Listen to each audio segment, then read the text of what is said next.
嗨，大家好，欢迎来到生活中的结构工程，我是 Tate。今天我想跟大家说的主题是如何买到耐震安全的好房。看完今天的影片，你除了可以一眼就分辨出真正的耐震好房，也会理解为什么耐震能力这件事情你必须自己学会，而不能只靠结构技师。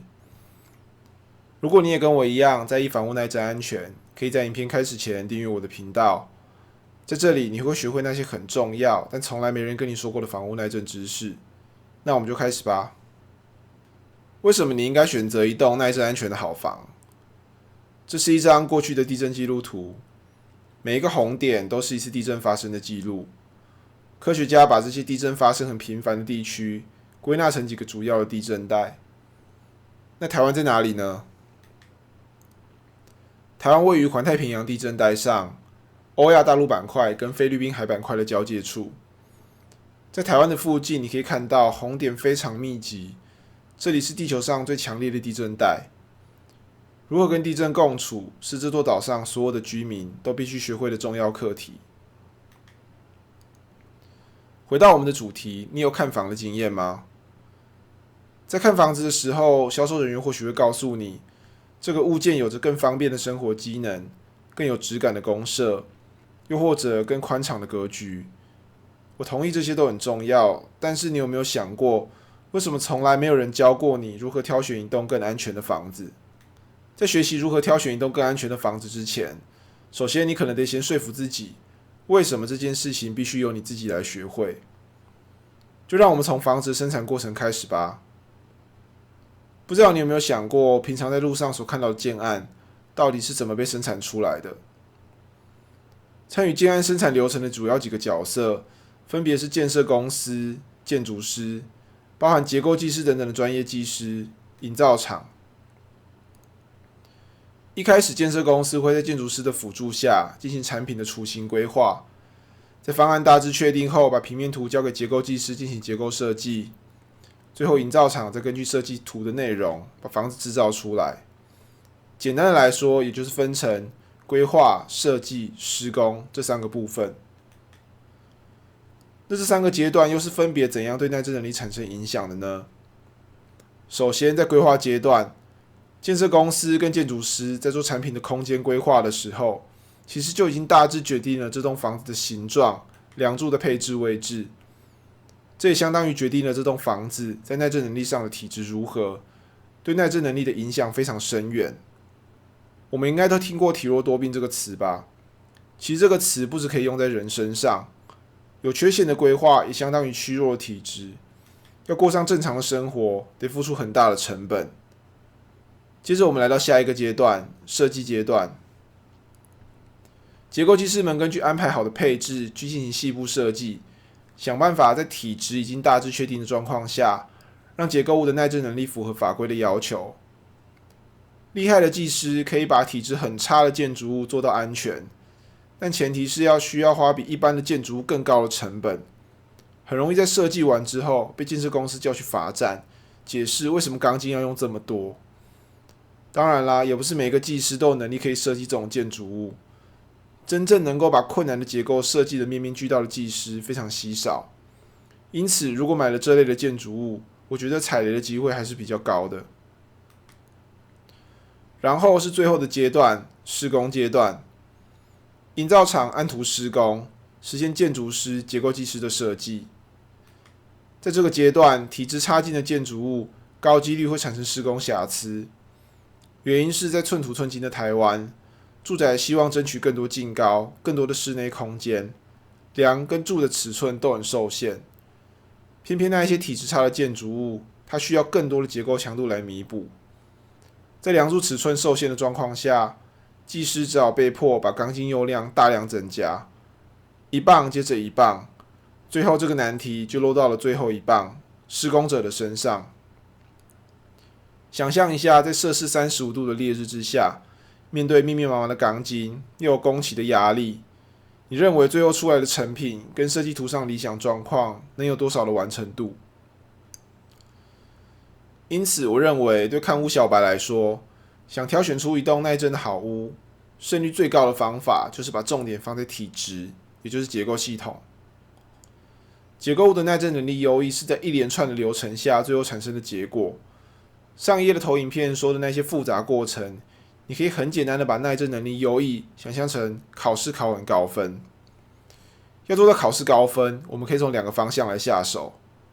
第一个是考卷的难度很低，几乎是谁来考都可以考高分。第二个是找一个资优生来考试，这样无论考卷的难度如何都可以考高分。在这个比喻中，规划的时候，建设公司跟建筑师所定下来的结构系统，它的好坏就是考卷的难易程度，而后续的技师、营造厂则是形形色色的考生。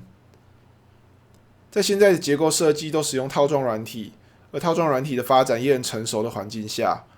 一栋房子如果有好的结构系统，就算是交给刚出社会2到3年的初阶工程师来设计，也可以达到很好的设计完整度。但如果是很复杂或先天体质不良的结构系统，比如说台北市常见的因为危老案、容积奖励而产生出来的那一些单垮加气场比极大的建筑物，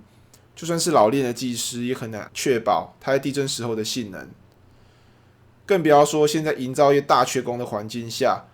就算技师设计的很好，你真的可以确定营造公司的施工符合要求吗？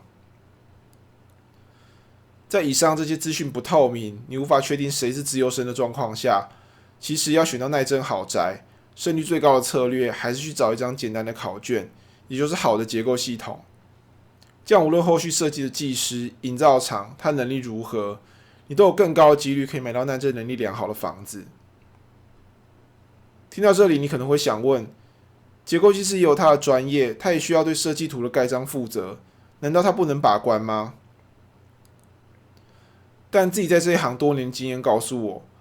大部分的建设公司在做产品规划的时候，第一优先顺位一定是放在产品能够产生的最大利益。无论最后产生出来的结构系统有多畸形，结构技师大概只能乖乖配合，在天生有缺陷的条件下，硬是把结构物的耐震能力算过。在这个过程中，大部分的状况是，那些坚持专业、不愿意配合的技师都被换掉了。反正后面他排队队伍还很长。这也是为什么我认为你应该自己学，让自己有能力去判断结构系统的好坏。既然结构系统这么重要，那我们如何去判断它的好坏呢？我把这些自己从大学、研究所、出社会工作花了10年以上的时间才学会的知识，简化成4个可以量化的标准，分别是坠余度、平面的规则性、立面的规则性跟其他项目。让你可以在看完这部影片之后，只需要跟着这4个指标去做选择，就可以挑选出耐震好房，再也不用被什么钢骨双质震、高强度耐震钢材等等的广告标语给困惑了。第一个标准，坠余度。要了解坠余度的概念，大家可以想象，现在在你的面前有一张3只脚的椅子，平稳的放在地上。如果因为某一些原因，其中椅子的脚突然断了，这张椅子就会倒下来，因为3只脚大概是保持椅子的稳定性所需要的最少数量。那接着我们来想象一下，如果是4只脚的椅子呢？断了一根，可能就不一定会倒下来，因为椅子的重量可以重新分配到剩下的3只脚上，维持稳定。此时4只脚的椅子就比3只脚的椅子有着更高的坠余度，也就是它可以共同分担重量，在任何一只脚出差错的时候多了一层保险。关于结构也是一样，因为设计施工的过程都有一些不确定性。我们在谈的时候是在地震来的时候，如果有某一只梁或柱坏了，力量是否有重新分配的可能性？这是一种不要把鸡蛋放在同一个篮子里面的概念。一栋房子里面，如果我们有更多的梁跟柱，当大地震来的时候，如果其中一个部位损坏了，地震力就可以重新分配给其他的构件来承担。你也可以简单的想象成有好多人一起在搬东西，如果其中一个人突然偷懒一下，也不会产生大问题。这是一张我们常看到的房屋平面图。想要判断坠余度的多寡，首先第一步，我们先把平面图上有涂黑的地方给找出来。这些地方就是柱子的位置。接着第二步，我们把柱子跟柱子的中间连接起来。这些地方是大梁的位置。在结构上，两只柱子跟一只大梁的组合被称为一垮。从侧面看起来，就好像是一个人把脚往侧面跨出一步，用两只脚站在地面上一样。在看到房屋的平面的时候，我们可以用每个方向有几垮来简易判断结构物的坠余度如何。比如说，在影片所举的这个例子中，水平方向有3垮，垂直方向也有3垮，属于还不错的配置。如果一栋高楼的建筑物在其中一个方向只有配置单一垮，这样的建筑物在遇到地震的时候行为就会比较差。一般来说，我们希望建筑物的每一侧至少都有1垮以上，这样地震的力量才可以有效的分散给所有的梁柱一起承担。第二个标准，平面规则性。简单来说，就是一个结构的平面，它的方正程度如何。在规划一栋房子的时候，可能因为先天土地形状的限制，或因为考量到房屋的造型等等，房屋的平面通常不会是完美的方形。在房屋结构的观点上来说，小小的不完美是可以接受的。那怎样才算是不规则呢？我们可以参考政府颁定的耐震设计规范里面的建议，只要凹角的尺寸超过边长的 15%， 就属于不规则。我们可以看看在这张投影片里面的图片，上排的这3个建筑物，因为凹角占边长的比例很小，所以还算规则。但随着凹角的尺寸越来越大，越来越大，到了下一排，这3栋的建筑物平面已经分别变成 U 型、L 型跟 T 字形了，那它就已经属于是平面不规则的建筑物。这样的房子在我们选购房屋的时候是要尽量去避开的。那平面的不规则，具体来说，对于建筑物有什么害处呢？这类的建筑物因为形状的关系，导致它们在地震的时候会产生扭转、甩动的现象，导致局部的受力很集中，使得它们的损坏发生的较为复杂，不容易预测。相较于规则方正的建筑物，更容易出现裂缝，更容易出现破坏，甚至倒塌。我们可以用 L 型的建筑物来举个例。我们先看简报下面这2张图。在地震来的时候 ，L 型建筑物的2个边会有类似张开再闭合的现象，导致这种建筑物的转角处时常是力量发生集中、容易产生裂缝的地方。在过去地震的受损房屋中，确实我们可以看到一些比较明显的破坏发生在 L 型的转角处。你可以看上面这2张照片，就是这样的状况。第3个标准，平面的规则性。